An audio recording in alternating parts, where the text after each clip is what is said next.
ॐ भूर्भुवः स्वः तत्सवितुर्वरेण्यं भर्गो देवस्य धीमहि धियो यो नः प्रचोदयात्। बर्हापीरं नटवरवपुः कर्णयोर्कर्णिकारं बिभ्रद्वासः कनककपिशं वैजयन्तीं च मालां रन्ध्रानवेनोर्धरसुधया पूरयन् गोपवृन्दैर्वृन्दारण्यं स्वपदरमणं प्राविशत गीतकीर्तिं वन्दे राधापदाम्भोजं ब्रह्मादिसुरवन्दितं यत् कीर्तिं कीर्तनेनैव पुनाति भुवनत्रयम्। सभी भागवत प्रेमियों को राधे राधे। आइए आज पुनः अमर पल्लवों के साय में बैठकर परम पूज्य गुरुदेव एवं परम वंदनीय माता जी के संरक्षण में भागवत रस का पान करते हैं। हम लोगों ने देखा कि अक्रूर जी जब भगवान को लेकर आ रहे थे तो उन्होंने संध्या वंदन के क्रम में भगवान को जल के अंदर देखा, ऊपर भी देखा, नीचे भी देखा, और इस प्रकार से भगवान ने उन्हें अपने स्वरूप का दर्शन कराया। उन्होंने देखा कि शेष नाग की गोद में भगवान श्री कृष्ण बैठे हुए हैं, तो उन्होंने बड़ी स्तुति की, बहुत सुंदर स्तुति है। अहम चात्मात्म जागारदारार्थ स्वजनादिषु भ्रमामि स्वप्न कल्पेषु मूढ़ सत्य धिया विभो नमस्ते वासुदेवाय सर्वभूतक्षयाय च ऋषिकेश नमस्तुभ्यं प्रपन्न पाहियाम प्रभु। भागवत 10:40-30। तो इस प्रकार स्तुति करने के बाद फिर वे बाहर आए और रथ पर सवार होकर दोनों भाइयों को लेकर आगे बढ़े मथुरा की ओर। भगवान ने उनसे पूछा, भगवान समझ रहे थे कि बड़ी आश्चर्यचकित हैं, तो भगवान ने उनसे पूछा भी कि चाचा जी आपने क्या देखा जल में? लगता है कि आपके चेहरे पर कुछ घबराहट सी है। देखिए भगवान की किस तरह से लीला होती है। तो चाचा जी क्या आपने देखा? तो अक्रूर जी भी सीधे सीधे जवाब नहीं दिया और कहा कि भगवान देखना क्या है, आप तो कण कण में व्याप्त हैं, आपकी सत्ता तो हर जगह है।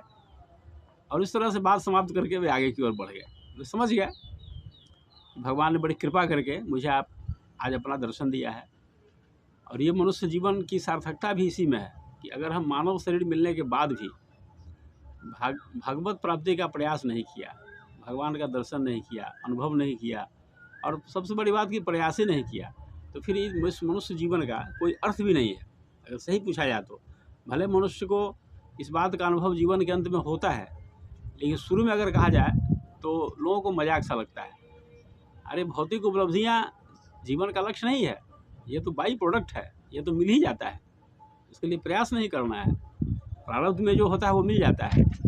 लेकिन अगर जीवन में भगवत प्राप्ति नहीं हुई तो फिर मानव जीवन मिलने का कोई औचित्य नहीं है। भगवान की इतनी बड़ी कृपा, कबहू को करी करुणा नर देही देत ईश बिनु हेतु सनेही, गोस्वामी जी ने लिखा है। ये भगवान की कृपा से मिलता है, और इस कृपा का अगर हमने लाभ नहीं उठाया तो फिर कोई मतलब ही नहीं रह जाता है मानव जीवन का। क्योंकि आहार, निद्रा, भय, मैथुनानी, ये 4 चीज़ों के बारे में हम लोगों ने पढ़ा है, अध्ययन किया है। ये 4 चीज़ें तक ही अगर हम सिमट कर रह गए तो ये तो प्रत्येक जीव को उपलब्ध है। पशु भी वही काम करता है जो मनुष्य करे, आहार, निद्रा, भय, मैथुनानी। तो फिर पशु में मनुष्य में फर्क क्या है?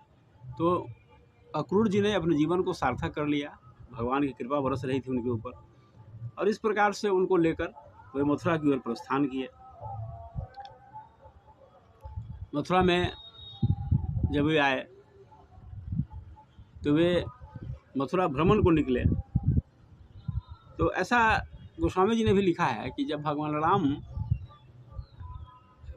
धनुष यज्ञ देखने के लिए अयोध्या आए थे, ये जनकपुर, अयोध्या से जनकपुर आए, और जनकपुर के सड़कों पर जब निकले तो सारा जनकपुर उनके दर्शन के लिए सड़क पर आ गया।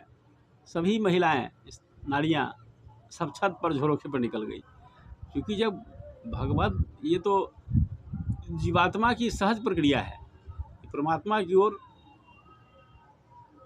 उसका भागना ये स्वाभाविक है। अंश जो होता है अपने अंशी की ओर भागता ही है।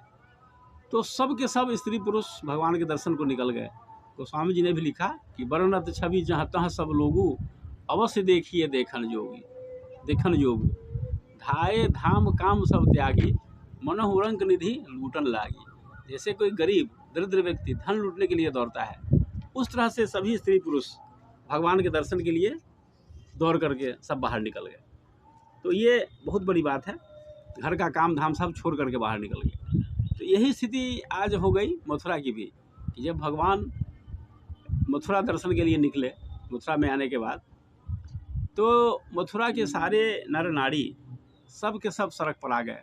घर की अटारियाँ, चौबारे, जिसे आजकल के भाषा में बालकोनी कहा जाता है, छत पर सब के सब निकल गए भगवान के दर्शन करने के लिए।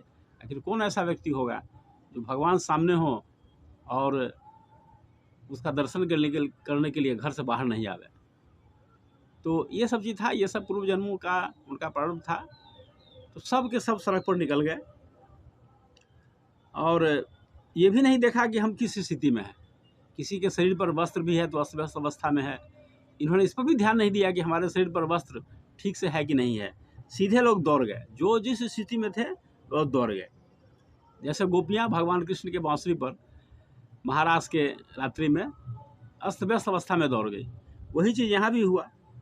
तो उनका था कि भाई दर्शन का एक क्षण भी नहीं गंवाना है, एक क्षण भी अगर गंवा दिए तो फिर जीवन की सार्थकता नहीं है। इस भाव से सब के सब सड़क पर निकल गए और बड़ा आनंददायक वह क्षण रहा होगा। जरा आंखें बंद करके ध्यान करके उस दृश्य को हम अपने कल्पना में साकार करें तो शरीर रोमांच से भर जाएगा। आप भी ऐसा करें, प्रयास करें, और हमारे जीवन का भी यही लक्ष्य हो, यही ध्येय हो। इसको हम सतत चिंतन करते रहें, इसी में जीवन की सार्थकता है, नहीं तो फिर कुछ है नहीं। ओम शांति शांति।